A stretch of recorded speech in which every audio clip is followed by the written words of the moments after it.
ঢাকা বিশ্ববিদ্যালয় পড়ুয়া সুন্দরগঞ্জবাসীর জন্য ছিল আজকে এই অনুষ্ঠান।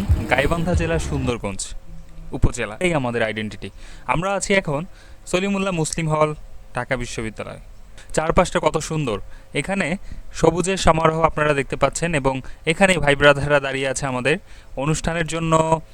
সব কিছু সাজানো হয়েছে, চারপাশে অনেকগুলো চেয়ার দেখতে পাচ্ছেন আপনারা, এবং ধীরে ধীরে আমাদের অতিথিরাও কিন্তু এসে উপস্থিত হচ্ছেন এবং আমাদের শিক্ষার্থী যারা ঢাকা বিশ্ববিদ্যালয়ে পড়েন সুন্দরগঞ্জ উপজেলার, তারাও এসে এখানে উপস্থিত হচ্ছেন।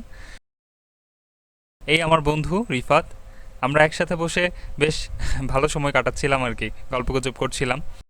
এখানে একটা খেলার আয়োজন করা হয়েছে, যে কেউ এই এই ঝুড়িটার মধ্যে যদি বল নিক্ষেপ করে বল ফেলতে পারে তাহলে সে পুরস্কৃত হবে।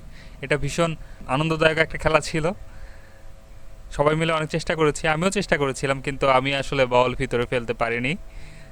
তো শেষমেশ অনেক মজা হয়েছে সবার সাথে। এখানে একের পর এক সবাই চেষ্টা করছিল, শেষমেশ অনেকেই পুরস্কার পেয়েছেন। এই হচ্ছে আমাদের স্টেজ। আমার স্টেজে ভালো লেগেছে ফুলগুলো, কত সুন্দর তাই না? সুন্দর ফুল দেখলেই মন ভালো হয়ে যায়। এখানে ক্রেস্ট আছে যারা সদ্য ঢাকা বিশ্ববিদ্যালয়ে চান্স পেয়েছে তাদের জন্য। আকাশে দেখুন, মানুষজন বলে ঢাবিতে শুধু চিল আর চিল, আসলেই তাই। আকাশ কিন্তু তাই বলছে যে ঢাবিতে আসলেই অনেক চিল আর চিল। বিশাল একটা গাছ দেখা যাচ্ছে এখানে এবং তার উপরে চিল উঠছে, বেশ দারুণ।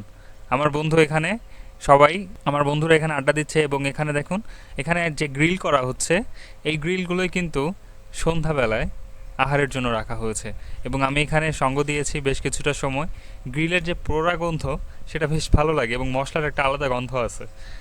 তো বন্ধু বান্ধব মিলে এখানে বেশ মজা করছি আমরা, এগুলো স্মৃতিতে ধরে রাখা। আজকের রিলসটা আমার জন্য আসলে খুবই ইম্পর্টেন্ট। এই রিলসটা আমি বানিয়েছি স্মৃতি ধরে রাখার জন্য, আমার এলাকার ঢাবিয়ানরা। এরপরে সন্ধ্যা হয়ে গেল, মাগরিবের নামাজের জন্য আমি যাচ্ছি সলিমুল্লাহ মুসলিম হলের যে মসজিদ সেটার উদ্দেশ্যে। এখানে যাওয়ার সময় আপনি বেশ রাজকীয় একটা ভাইব লক্ষ্য করবেন এবং এখানে বেশ ভালো রকমের সুনসান নীরবতা। এই মসজিদটাতে অদ্ভুত একটা ফিলিংস কাজ করে, আপনি যখন নামাজ পড়বেন তখন দেখবেন যে খুবই শান্তি লাগছে। এর নামাজ শেষে আবার আমি ফিরে এলাম আমাদের মঞ্চের কাছে এবং এখানে আমার বন্ধু বান্ধব আলাদা গল্প করছিল। পাশাপাশি আমি খেয়াল করলাম যে আরও কিছু মাংস এখানে গ্রিলের জন্য রাখা হচ্ছে এবং এটার সিস্টেমটা আবার একটু ভিন্ন করে, আবার মশলা মাখানো হচ্ছে এবং আশেপাশে সবাই সবার মতো করে মজা করছে। সবচেয়ে মজাদার যে বিষয়টা সেটা হচ্ছে এই সেই বেলুন ফুটানো খেলা। এবং এখানে আমি যুক্ত হতে চেয়েছিলাম, বাট আলটিমেটলি যুক্ত হইনি, কারণ আমার লজ্জা করছিল। আশেপাশে আপুরাও ছিল, মনে হচ্ছিল বড় হয়ে গেছি, এখানে দুষ্টামি করা যাবে না। তো যাই হোক, আমার বেশ লাজুক ফিল হচ্ছিল।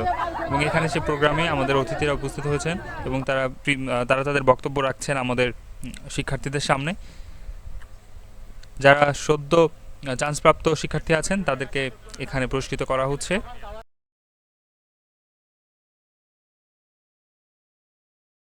বিভিন্ন এলাকার লোকজন কাজ করে, সেখানে সবার দাওয়াত থাকলো। মিরপুরে আসলেই সবাই আমার নাম্বার এখানে আসে, সবার দাওয়াত আমার অফিসে, সবাই আসো সবার। এরপর খাবার দাবারের পালা।